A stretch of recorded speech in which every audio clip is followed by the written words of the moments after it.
मुंबईला जाण्यापूर्वी मनोज जरांगे पाटलांची आज शेवटची निर्णायक बैठकीत आरक्षणाच्या लढ्याबाबत महत्त्वाचा निर्णय होण्याची शक्यता। राहुल गांधींच्या मतचोरीच्या आरोपांच्या सुरात आता राज ठाकरेंचाही सूर। राहुल गांधींच्या आरोपांची चौकशी करा, 2014 पासूनची गडबड समोर येईल असं आव्हान। आपल्याला मतदान होतंय पण ते आपल्यापर्यंत पोहोचत नाही असाही दावा।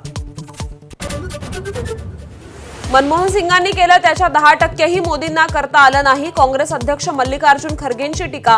शांतपणे काम करण्याचा मनमोहन सिंगांचा स्वभाव आदर्शवत, खरगेंचे गौरवोद्गार।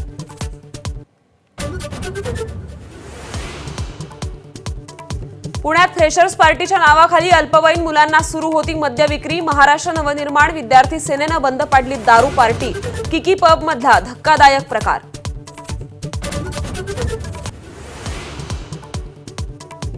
पुण्यात सह्याद्री रुग्णालयात यकृत पुनर्रोपण शस्त्रक्रिया जीवावर बेतली। शस्त्रक्रियेनंतर पती पत्नीचा दुसऱ्याच दिवशी मृत्यू।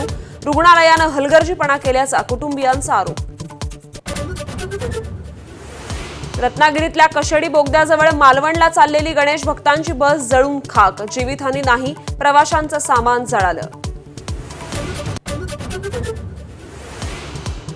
गणेशोत्सवासाठी कोकणात निघालेल्या गणेश भक्तांचे हाल। ठाणे स्थानकात गाडीच्या वेळेआधी तब्बल 25 तास प्रवासी रांग लावून फलाटावरच बसतान। गणेशोत्सवावर पुन्हा पावसाचं सावट। 25 ते 28 ऑगस्ट दरम्यान राज्यात मुसळधार पावसाचा इशारा। मध्य महाराष्ट्र, कोकण, मराठवाड्यात अतिमुसळधार पावसाची शक्यता।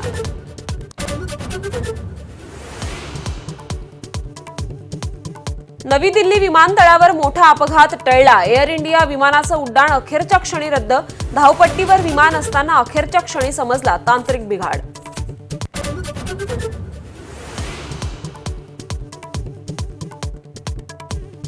डीआरडीओ कडून एकात्मिक हवाई सुरक्षा प्रणालीची यशस्वी चाचणी।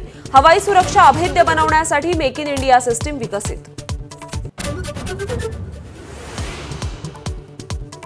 भारताचा सलामीवीर चेतेश्वर पुजाराकडून निवृत्ती जाहीर। स्थानिक स्पर्धांमध्ये चांगली कामगिरी होऊनही पुजाराला स्थान नाही।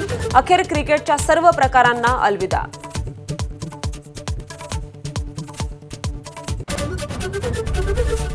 एबीपी माझा, उघडा डोळे बघा नीट।